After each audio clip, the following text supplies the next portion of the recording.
Hello students, welcome to my channel Chemistry World. Today I am start the first chapter of biology of class 9th, Fundamental Unit of Life. Student, this is a summary of the chapter 5 and you have to be got the full explanation of this chapter. Okay, the fundamental unit of life is cell. So let's start. So first we have to discuss about the introduction about the cell. What is the cell? Cell is a structural and functional unit of life. Cell क्या है? Structural और functional unit क्या life की होती है. तो structural कैसे कह सकते हैं कि ये हमारी बॉडी को स्ट्रक्चर प्रोवाइड करती है. फंक्शनल कह सकते हैं बहुत सारे फंक्शन होते हैं जैसे हमारी बॉडी में, जैसे डाइजेशन होता है, रेस्पिरेशन होता है, सर्कुलेशन होता है. सब क्या है? हमारा सेल के थ्रू कंसिडर होता है. ओके, चलिए आगे देखते हैं. डिस्कवरी ऑफ सेल, मतलब सेल की डिस्कवरी कब हुई थी और किसने की थी? तो सेल की डिस्कवरी हुई थी 1665 में. रॉबर्ट हुक नामक साइंटिस्ट ने किया था. इन्होंने बार्क लिया था, पेड़ की छाल होती है ना, उस बार्क में देखा था कि हनी बी यानी कि हेक्सागोनल स्ट्रक्चर देखने को मिला उनको. और उसी हेक्सागोनल स्ट्रक्चर के बेस पे उन्होंने देखा कि कुछ अजीब तरह का शेप बन रहा है बॉडी उसके जो पेड़ की छाल था उसके अंदर. और उसी के बेसिस पे उन्होंने डिस्कवरी किया था किसके बारे में? सेल के बारे में.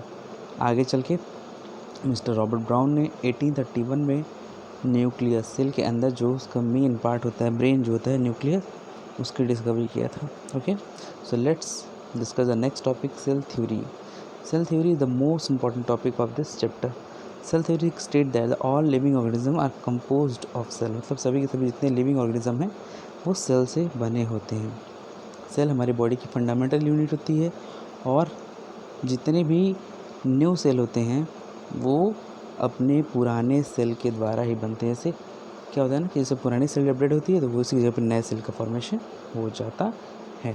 थोड़ा और बड़ा है, इसमें 3 साइंटिस्ट का नाम इन्वॉल्व है, तो उन तीनों के बारे में डिस्कस कर लेंगे. जैसे एंटनी वन लीवनहॉक थे, रॉबर्ट हुक और रॉबर्ट ब्राउन का भी इन्वोल्यूशन है. उन्होंने भी क्या था, इन्होंने रॉबर्ट हुक ने सेल के बारे में बताया था कि सेल क्या होता है, स्ट्रक्चर कैसा है. हनी बी का जो छत्ता होता है उसके बेस पर उन्होंने डिस्क्राइब किया था. रॉबर्ट ब्राउन ने सेल के अंदर पाए जाने वाले न्यूक्लियस के बारे में डिस्क्राइब था. और लीवनहॉक ने न्यूक्लियस के अंदर पाए जाने वाले क्रोमोसोम्स के बारे में क्या होता है डिस्कस किया था. तो इसे तीनों लोगों के डिस्कशन को मिला करके सेल थ्योरी का क्या हुआ था, निर्माण हुआ था. नेक्स्ट आते हैं types of organisms on the basis of the number of cell, मतलब कि जो सेल की संख्या के आधार पर कितने ऑर्गेनिज्म होते हैं. तो there are 2 kinds of organism on the basis of cell. 2 तरह के होते हैं ऑर्गेनिज्म. पहला यूनिसेलुलर, मतलब ऐसे ऑर्गेनिज्म जिनकी बॉडी में सिर्फ एक सेल होता है, ठीक है ना, जैसे अमीबा होता है, हमारा पैरामीशियम होता है, ये सब क्या होते हैं? यूनिसेलुलर ऑर्गेनिज्म होते हैं. वैसे ही मल्टी सेलुलर होते हैं, जैसे प्लांट है, ह्यूमन बींग. तो प्लांट और ह्यूमन बींग में क्या होता है? एक नहीं कई सारे सेल के मिलने से क्या होता है? उनकी बॉडी का निर्माण होता है. यहाँ पे देखिए लिखा भी है, organism which are composed of the collection of cell that assume function in the coordinated manner with different cells specialized to perform particular task in the body are named as multicellular organisms. Okay, चलिए आगे देखते हैं. Next हम लोग का cell की shape और size कैसी होती है. तो सेल क्या होता है? हर बॉडी के अंदर क्या होता है? अलग अलग शेप और अलग अलग साइज का होता है. जैसे या ओवल हो सकता है, अंडाकार हो सकता है, स्फेरिकल मतलब गोलाकार हो सकता है, रेक्टेंगुलर मतलब क्या है? आयताकार कह सकते हैं. स्पिंडल शेप मतलब क्या है? कि डंडे बेलन की शेप का हो सकता है. टोटली इरेगुलर मतलब क्या है? कि उसमें कोई भी पर्टिकुलर कोई शेप नहीं होता है. तो ये अलग अलग जगह पे अलग अलग इसकी शेप और साइज़ देखने को मिलती है. और ये मैक्सिमम देखने को मिलता है नर्व सेल में, इरेगुलर टाइप ऑफ सेल. दूसरा क्या है? सेल साइज़ जो होती है सेल की वो भी अलग अलग जगह पे क्या होती है? वेरी करती है. जैसे मोस्ट ऑफ द सेल जो होते हैं माइक्रोस्कोपिक होते हैं, बहुत छोटे होते हैं, जैसे रेड ब्लड सेल्स, आरबीसी. और कुछ सेल जो होते हैं वो आंखों से आसानी से दिखाई दे सकते हैं, जैसे नर्व सेल, ठीक है ना, जो थोड़े बड़े होते हैं. तो शेप और साइज़ के आधार पर 2 तरह की सेल हमको देखने को मिलती है. पहला प्रोकैरियोटिक, दूसरा यूकैरियोटिक. आइए देखते हैं इसके बारे में. प्रोकैरियोटिक की बात करें, वो सभी सेल जिनमें न्यूक्लियस एब्सेंट होता है. ये सब प्रिमिटिव मतलब इनकम्प्लीट सेल होती हैं, इनको हम प्रोकैरियोटिक. ये अक्सर यूनिसेलुलर ऑर्गेनिज्म में देखने को मिलता है. एग्जांपल के तौर पे जो हमारी बैक्टीरिया होती है, ब्लू ग्रीन एल्गी होती है, सब प्रोकैरियोट्स होते हैं. तो देखिए प्रोकैरियोट कैसे दिखते हैं. देखिए ये हमारा प्रोकैरियोटिक सेल है. ठीक है ना। इसमें देखिए ribosome, plasma membrane, mesosome, plasmid, nucleoid, ये सब क्या है, फ्लैजिलम। ये फ्लैजिला जो होता है ना, ये इनको मोशन करने में हेल्प करता है, ठीक है ना। ये पिल्लाई जो होता है ये सेंसेशन को बताता है। कैप्सूल की बॉडी का जो शेप होता है वो कैप्सूल शेप का होता है, ठीक है ना। सेल वॉल मतलब क्या होता है, ये बाहरी जो हीटिंग होती है या फिर बाहर से जो भी ऑर्गेनिजम्स पे अटैक करता है वो उसको बचाता है। प्लाज्मा मेम्ब्रेन जो होता है, ये जो फ्लूइड होता है इसके ऊपर की कोटिंग होती है, ये सेल वॉल के जस्ट नीचे पाई जाती है। राइबोसोम जो होता है ये प्रोटीन सिंथेसिस का काम करता है। मेसोसोम जो होता है ये इनके बॉडी में क्या होता है, ये जैसे जो इनकी बॉडी होती है, मेसोसोम जो है इसका जैसे कि सेंसेशन का या प्रोटीन का फॉर्मेशन का, ये जो खाना खाता है उसको पचाने का काम करता है। ऐसे ही प्लाज्मिड होता है, तो ये प्लाज्मिड जो होता है ये इनके बॉडी में प्लाज्मा को एक जगह स्टोर करता रहता है और जहाँ से क्या होता है इसको धीरे धीरे डिस्ट्रॉय होने लगता है। न्यूक्लियोइड की बात की जाए, न्यूक्लियोइड जो होता है ये आरएनए के रूप में न्यूक्लियोइड होता है, जो इनका कह सकते हैं जेनेटिक मटेरियल के रूप में होता है, जिसमें जो लक्षण होते हैं वो ट्रांसफ़र न्यूक्लियोइड के माध्यम से ही होते हैं। ओके, तो ये होता है प्रोकैरियोटिक सेल। नेक्स्ट है हमारा यूकैरियोटिक। यूकैरियोटिक सेल मतलब क्या है, जिनमें न्यूक्लियस प्रेजेंट होता है, ये एडवांस होते हैं, ये कंप्लीट सेल होते हैं। और यूकैरियोटिक में जितने भी लिविंग ऑर्गेनिज्म होते हैं, ठीक है, चाहे वो यूनिसेलुलर हो या मल्टी सेलुलर हो, वो दोनों को देख सकते हैं। ओके, बैक्टीरिया को छोड़ के और ब्लू ग्लेरिंग को छोड़ के इनमें दोनों तरह के क्या होते हैं, ऑर्गेनिज्म आते हैं। आइए देखते हैं स्ट्रक्चर ऑफ यूकैरियोटिक सेल। ये देखिए यूकैरियोटिक सेल में देखिए बहुत सारी नई चीज़ें आपको देखने को मिलेगी, जैसे mitochondria. Mitochondria is known as energy of cell. Golgi body, ये जो गोल्जी बॉडी होता है ये हमारे बॉडी के अंदर जो भी सेंसेशन होता है उसको क्या करता है, प्रोटेक्ट करने का काम करता है। इंडोप्लाज्मिक रेटिकुलम प्रोटीन के सिंथेसिस का काम करता है। न्यूक्लियस जो होता है ये ब्रेन होता है हमारी सेल का। साइटोप्लाज्म जो होता है ये फ्लूइड होता है, एक तरह से प्लाज्मा मेम्ब्रेन के रूप में होता है, जो ये फ्लूइड होता है। देखिए यहाँ पर फ्लूइड जो देखने को मिल रहा है हम लोग को, ये फ्लूइड मतलब ये चारों तरफ से फ्लूइड होता है, ये साइटोप्लाज्म होता है। साइटोस्केलेटन का मतलब क्या होता है, ये साइटोप्लाज्म में घूमने वाले क्या होते हैं, एक तरह से क्या होते हैं, छोटे छोटे छोटे छोटे नर्व लाइक फाइबर होते हैं। राइबोसोम्स होते हैं, ये क्या करते हैं, ये राइबोसोम जो होते हैं ये जो भी संकेत होता है या फिर जो भी संदेश होता है उसको ट्रांसफॉर्म करते हैं सेल से न्यूक्लियस की तरफ, और न्यूक्लियस से जो भी सूचना मिलती है उसको सेल के अंदर पहुंचाते हैं।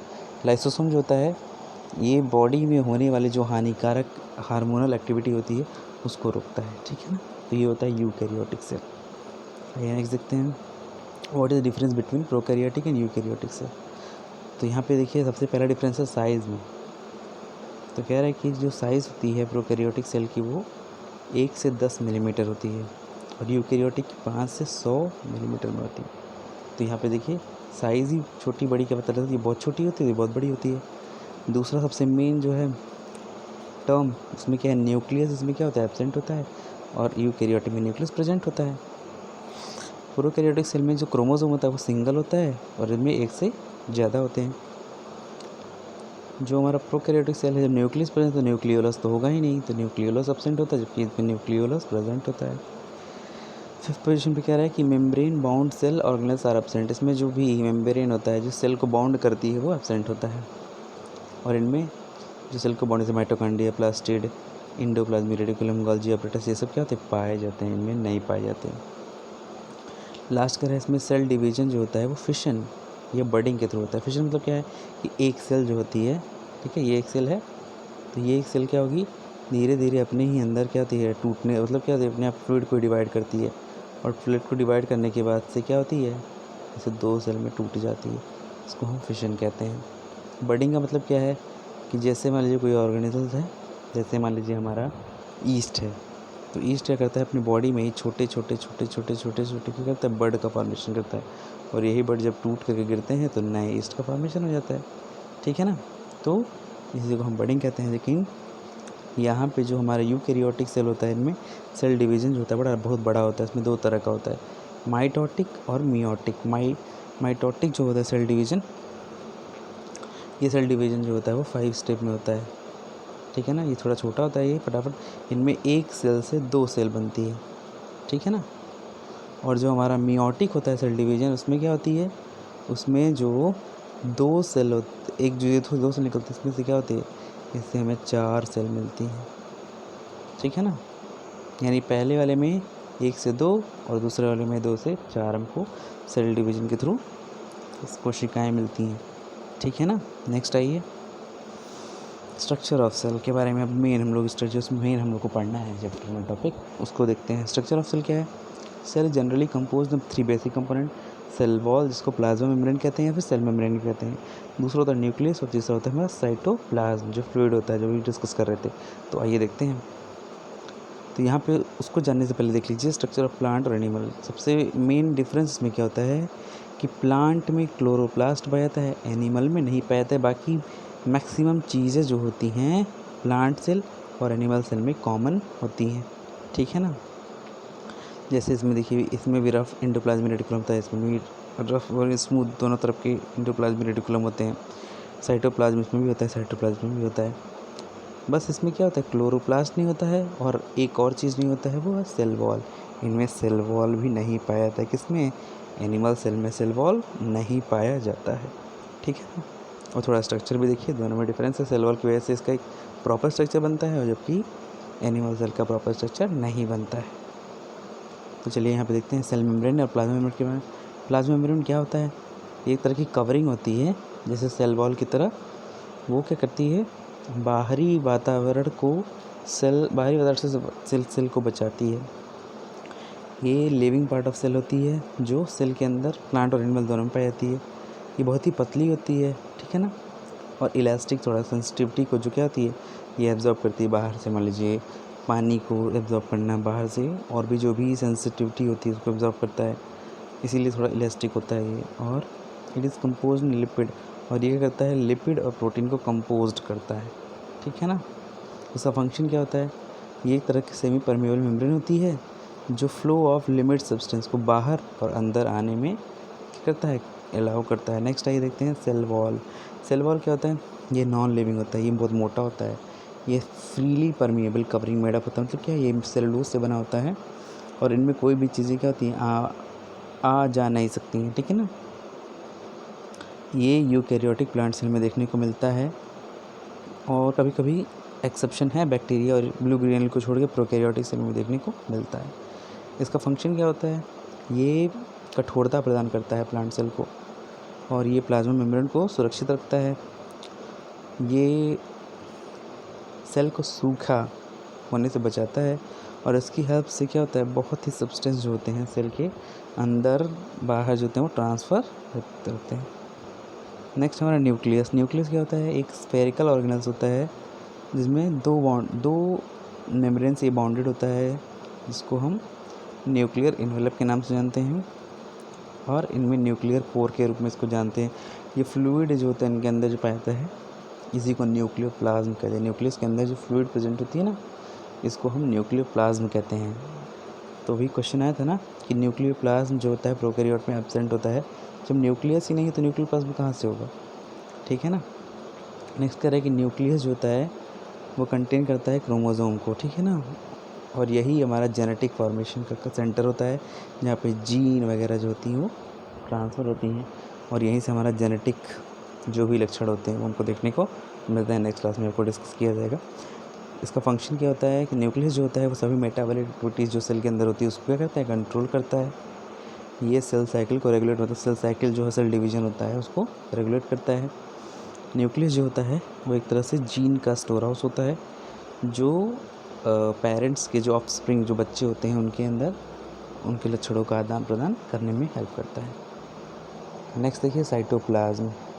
ये एक जेली लाइक विस्कस, मतलब क्या है, साइटोप्लाज्म जो होता है वो jelly like viscous colourless semi fluid substance होता है जो प्लाज्मा मेम्ब्रेन और न्यूक्लियर मेम्ब्रेन के बीच में पाया जाता है। जो फ्लूइड होता है वो ये एक्वस ग्राउंड, मतलब क्या है, एक तरह से पानी की तरह होता है।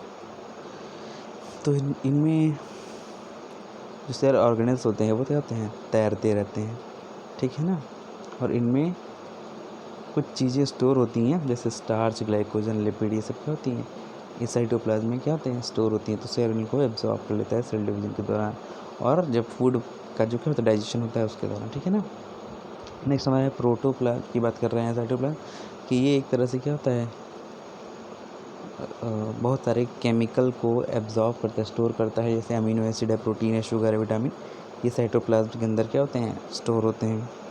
और ये मेटाबॉलिक जो रिएक्शन होते हैं जैसे glycolysis, synthesis of fatty acid, nucleotide का फॉर्मेशन, ये सब साइटोप्लाज्म के अंदर होता है।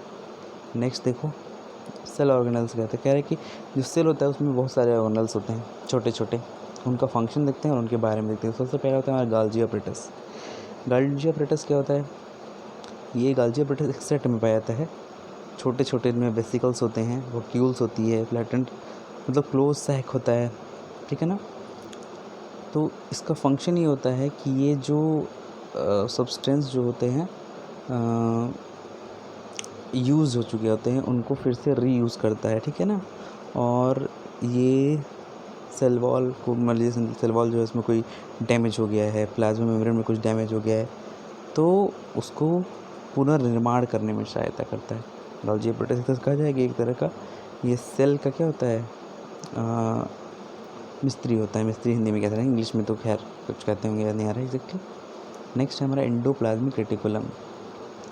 एंडोप्लाज्मिक रेटिकुलम जो होता है ये हमारा जो होता है ये प्लाज्मा मेम्ब्रेन का मतलब क्या होता है, ये नेटवर्किंग एरिया होता है। मतलब ये सबसे इम्पॉर्टेंट होता है हमारा एंडोप्लाज्मिक रेटिकुलम, जो प्रोटीन और लिपिड के सिंथेसिस का काम करता है। इनमें दो तरह के पार्ट पाए जाते हैं, पहला होता है रफ एंडोप्लाज्मिक रेटिकुलम और दूसरा होता है स्मूथ। रफ जो होता है ये प्रोटीन सिंथेसिस का काम करता है, और स्मूथ जो एंडोप्लाज्मिक रेटिकुलम होता है वो फैट का सिंथेसिस, लिपिड का जो सिंथेसिस का काम करता है, ठीक है। थर्ड नंबर पे है राइबोसोम। राइबोसोम जो होता है ये जो होता है ये प्रोटीन और राइबोन्यूक्लिक एसिड के द्वारा मिलकर के बना होता है, और इसका मेजर फंक्शन क्या होता है, ये प्रोटीन सिंथेसिस में अपने अहम भूमिका निभाता है। मेजर रोल इसका होता है प्रोटीन सिंथेसिस में। नेक्स्ट है माइटोकॉन्ड्रिया। माइटोकॉन्ड्रिया होती है वो स्मॉल रॉड शेप, देखो इस तरह का क्या होता है, ऐसा रॉड शेप में इसका स्ट्रक्चर होता है, ठीक है ना। इनके ये डबल मेम्बर्ड होता है और इस तरह से इसका शेप होता है, ठीक है ना। और ये जो माइटोकॉन्ड्रिया होती है इनमें जो ये जो विलाई निकलता है ना, इसको हम क्रिस्टी के नाम से जानते हैं। और ये क्रिस्टी जो होती है ये जो सेंसरी ऑर्गन्स होता है, ठीक है ना, जो एनर्जी का फॉर्मेशन होता है, एटीपी का फॉर्मेशन जो होता है उसको क्या करता है, जनरेट करने में हेल्प करता है। और ये अपना खुद का डीएनए और राइबोसोम बनाता है। और ये जो माइटोकॉन्ड्रिया होता है ये बैक्टीरिया और रेड ब्लड सेल मैमल्स में क्या होता है, एब्सेंट होते हैं, ठीक है ना। इसका फंक्शन क्या होता है, ये रेस्पिरेशन जो होता है हमारे सेल का उसको कंसीडर करता है। ये हमारे बॉडी को एनर्जी प्रोवाइड करता है। ये स्टोर करता है एनर्जी किस फॉर्म में, एटीपी के रूप में, ठीक है ना। और ये इसीलिए इसको हम power house of the cell के नाम से भी जानते हैं। तो आपसे क्वेश्चन पूछा जाएगा कि which organelles of the cell is known as power house of the cell, तो ये आप कहेंगे माइटोकॉन्ड्रिया होती है। नेक्स्ट हमारा सेंट्रोसोम, जिसको सेंट्रियोल्स के नाम से भी जानते हैं। कह रहे कि सेंट्रोसोम जो होता है केवल यूकेरियोटिक एनिमल सेल में पाए जाते हैं, और ये बाउंडेड नहीं होते हैं। जब सेल डिवीज़न होता है तब ये सेंट्रियोल्स जो होते हैं ये पोल साइड में क्या होते हैं, टूट करके क्या होते हैं, जाने लगते हैं। और वहीं पे क्रोमोसोम्स का डिवीज़न होता है, और वहीं पे क्या होता है, हमारा जेनेटिक मटेरियल का जो ट्रांसफ़र होता है, जो भी पेरेंट से उनके बच्चे में, वो यहाँ पे ही कंसीडर होता है, ठीक है ना। देखिए यहाँ पे दिया भी है कि फंक्शन की centrioles help in cell division and also help in the formation of cilia and flagella, ठीक है ना। नेक्स्ट हमारा प्लास्टिड्स। प्लास्टिड सबसे इंपॉर्टेंट है, ये प्लांट सेल में देखने को मिलता है, ठीक है। देखिए यहाँ पे जो सेंट्रोसोम या सेंट्रियोल्स है वो एनिमल में होता है, और प्लास्टिड जो होता है वो प्लांट सेल में होता है। एनिमल सेल में देखिए एब्सेंट होता है। ये यूजुअली स्फेरिकल और डाइकोडल शेप में पाया जाता है। डाइकोडल का मतलब क्या है कि जैसे बन होता है ना, बर्गर वगैरह, देखिए इस तरह का शेप इसका होता है।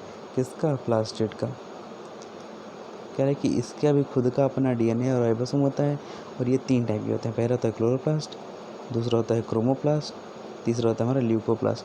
क्लोरोप्लास्ट आपको पता है, ग्रीन प्लांट्स में जो क्लोरोफिल के रूप में पिगमेंट होता है वो पाया जाता है, वो फूड फॉर्मेशन का काम करता है ड्यूरिंग फोटोसिंथेसिस, इसको क्लोरोप्लास्ट कहते हैं। क्रोमोप्लास्ट क्या होता है? ये कलरफुल प्लास्टिक होता है, ग्रीन कलर का नहीं होता है ये, जैसे लाल पीला हरा गुलाबी हमको देखने को मिलता है ना, वो जो कलर का फॉर्मेशन होता है वो क्रोमोप्लास्ट की वजह से होता है। ल्यूकोप्लास्ट जो होता है ये कलरलेस प्लास्टिक होता है जो फूड फॉर्मेशन को कंसिडर करता है। देखिए इसका फंक्शन क्या है कि क्लोरोप्लास्ट जो होता है वो सोलर एनर्जी को क्या करता है, ट्रैप करता है और फूड फॉर्मेशन का काम करता है प्लांट के लिए। ये जो क्रोमोप्लास्ट होता है ये फ्लावर को कलर देने का काम करता है और इसकी वजह से पॉलिनेशन के लिए जो फ्लावर होता है वो इंसेक्ट को अट्रैक्ट करता है।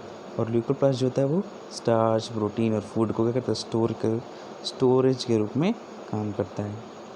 नेक्स्ट पॉइंट है लाइसोसोम। लाइसोसोम क्या होता है? स्मॉल स्फेरिकल सैक होता है। सैक स्ट्रक्चर से मतलब क्या होता है? झोला होता है, ठीक है ना, जिसमें बहुत सारे डाइजेस्टिव एंजाइम होते हैं। और ये क्या करता है, जब हम लोग खाना खाते हैं तो वो एंजाइम को सिक्रेट करने में हेल्प करता है सेल के थ्रू। और ये यूकैरियोटिक सेल में मोस्टली एनिमल में पाए जाते हैं, ठीक है। लाइसोसोम देखिए यहाँ पे दिखा रहा है कि ये जो डाइजेशन होता है उसमें सबसे इम्पॉर्टेंट रोल जो होता है वो लाइसोसोम का होता है। ये प्रोटेक्शन प्रोवाइड करता है, जैसे बैक्टीरिया वायरस जो हमारे खाने के साथ चले जाते हैं उनको ये मारता है। कौन? लाइसोसोम। ये हेल्प करता है हमारे सेल को साफ़ सुथरा करने में। और जब कोई भी डिस्टर्बेंस होती है, कोई मेटाबॉलिक एक्टिविटीज़ होता है, जैसे मान लीजिए कि कोई सेल डैमेज हो जाए तो लाइसोसोम अपने आप को ब्रस्ट कर लेता है, ठीक है ना। और जब ये अपने आप को ब्रस्ट कर लेता है तो जो एंजाइम होते हैं इस सेल को खुद डाइजेस्ट करते हैं, समाप्त कर देते हैं, इसीलिए इसको सेल का सुसाइड बैग भी कहा जाता है। तो एक और क्वेश्चन अराइज होता है कि which organelles is known as the suicide bag of cell, तो क्या कहेंगे? लाइसोसोम्स। आइए नेक्स्ट देखिए। नेक्स्ट हमारा वोक्यूल्स, ये सबसे इम्पॉर्टेंट है। वोक्यूल्स जो होता है सेल के अंदर जो स्पेस होता है, खाली स्पेस जिसमें पानी भरा होता है या एयर होती है, तो उसी स्पेस को हम वोक्यूल्स कहते हैं, ठीक है ना। प्लांट्स में ये बड़े होते हैं और क्या होते हैं, साइज़ में भी क्या होते हैं, बड़े होते हैं। और एनिमल जो सेल होती है उनमें इनकी साइज़ क्या होती है, छोटी होती है और बहुत ही दिखाई देते हैं। इनका फंक्शन क्या होता है? ये ऑस्मोटिक प्रेशर, मतलब जो पानी है उस या हवा है उसका आदान प्रदान जो सेल के अंदर होता है उसको ये क्या करते हैं, मेंटेन करते हैं। और ये कठोरता क्या करते हैं, प्लांट सेल को प्रोवाइड करने में हेल्प करते हैं, ठीक है। नेक्स्ट है हमारा पैराक्सियोम्स।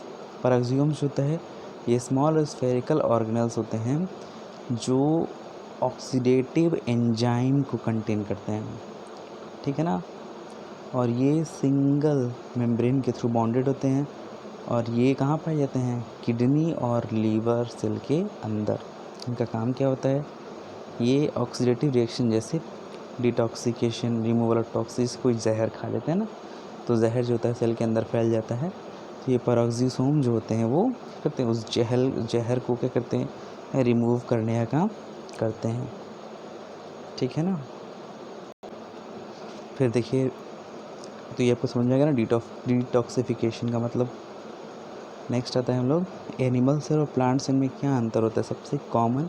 और इस चैप्टर का लास्ट जो होता है हमारा हेडिंग जो है वो क्या है, एनिमल सेल और प्लांट सेल में क्या अंतर है। तो एनिमल सेल जनरली छोटे साइज़ के होते हैं, यहाँ भी साइज़ की बात हो रही है। प्लांट सेल क्या होते हैं, एनिमल सेल से बड़े होते हैं। एनिमल सेल में सेल वॉल एब्सेंट होता है और प्लांट सेल में जो प्लाज्मा मेम्ब्रेन जो होती है वो प्लांट सेल के चारों तरफ क्या होती है, एक कठोर सेल वॉल के रूप में क्या होती है, बनी होती है, जो सेलुलोज के द्वारा निर्मित होती है। थर्ड करें कि एनिमल सेल में यूग्लिना जो प्रोटोजोआ है उसको छोड़ करके बाकी किसी भी एनिमल सेल में प्लास्टिड नहीं होता है, ठीक है ना। जबकि प्लांट सेल में प्लास्टिड पाया जाता है। विदाउट प्लास्टिड प्लांट अपना फूड का फॉर्मेशन नहीं कर पाएगा।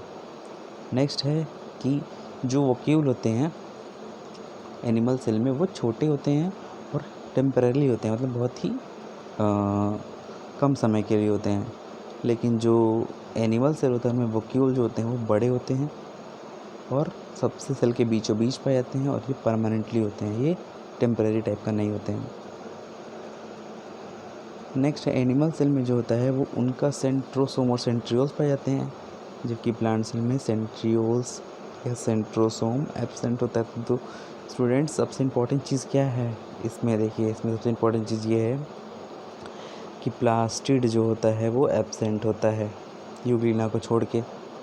सेल वॉल एब्सेंट होता है और सेंट्रोसोम जो होता है वो प्लांट सेल में एब्सेंट होता है। ये 3 अगर आप मेजर याद कर लेंगे तो बाकी सब में कंपैरिजन में क्या है, छोटा बड़ा ही आपको देखना पड़ेगा, ठीक है ना। और इसी के साथ ये चैप्टर होता है समाप्त। अगर आपको कोई भी डाउट है तो आप कमेंट्स के थ्रू हमसे पूछ सकते हैं। अगर आपका कोई सुझाव है तो आप उसको भी कमेंट के थ्रू बता सकते हैं। और चैनल को सब्सक्राइब करना और वीडियो को लाइक और शेयर करना ना भूलें। Thank you.